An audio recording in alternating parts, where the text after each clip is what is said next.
I'm Jordan Segundo with your CBS13 weather update. It's been a beautiful day today, but definitely on the warmer side. Temperature is slightly above average. We did top out at 98 degrees out in Fairfield today.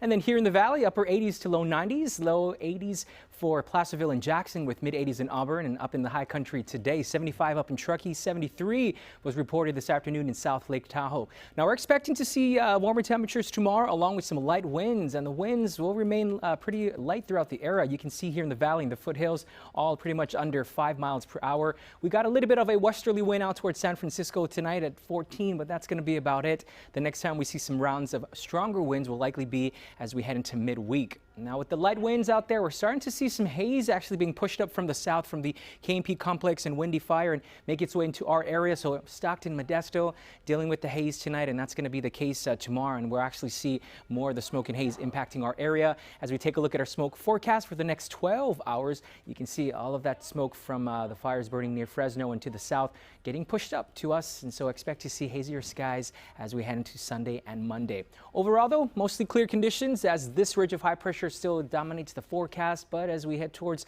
Monday into Tuesday, another storm system will approach the Pacific Northwest to edge out this high pressure, and that's going to help to signify some widespread cooler temperatures by Tuesday. We'll start to see the change in the forecast with some breezier winds, and then by the end of the week into next weekend, a slight chance for some rain. We could even see some high elevation mountain snow. Tonight, though, very quiet for the northern San Joaquin Valley. Temperatures in the upper 50s to low 60s. We'll see sunshine and haze tomorrow with the low 90s all across the board.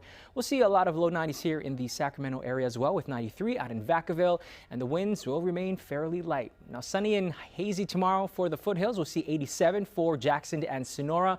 A pretty quiet night tonight in the upper 50s, low 60s, getting into the mid 80s for much of Grass Valley, Auburn, Georgetown, lower 80s out towards Pollock Pines. Heading into Plumas County tonight, we'll see upper 30s to 40s, mostly clear tomorrow with sunshine, and we'll start to see some haze as well in the afternoon, making its way into the high country. South Lake Tahoe should top out at 76 tomorrow, along with Truckee. So if you want some cooler weather, of course, the coast is your best bet. We'll see low 70s out towards Monterey, upper 80s in San Jose. A little bit of a wind start to pick up, though, for the San Francisco area, so we'll see 10 to 15 mile per hour sustained winds. 79, we'll see some 90s out in Fairfield. And here's the 7-day forecast. Again, the next 2 days, temperatures still on the warmer side, but by Tuesday, numbers start to back down a bit as that storm system approaches. The winds will pick up a bit, but we'll also get a few more clouds in the forecast, and we're keeping the chance for some rain as we head towards the end of the week into next weekend. And then for us here in the valley, we'll see lower 90s again through Monday, but we get down to the lower 80s on Tuesday.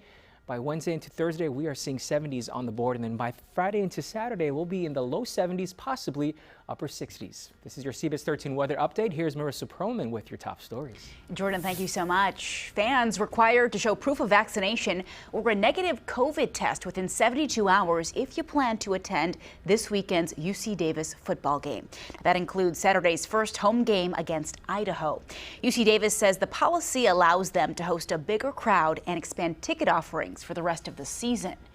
We'll expect delays if you're heading towards the Business 80 Highway 50 area this weekend. The connection ramps from N Street to the southbound Capital City Freeway and southbound Capital City to both west and eastbound Highway 50 will be closed until 6 Sunday morning.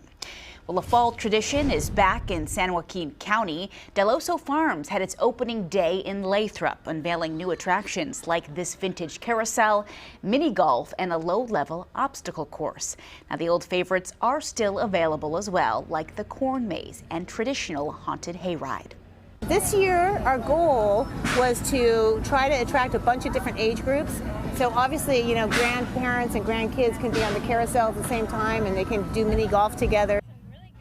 The farm is now open through Halloween Day. Gates close at 7 p.m. every day.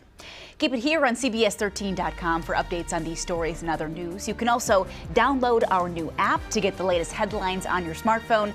Just search for CBS Sacramento on the Apple app or Google Play Store.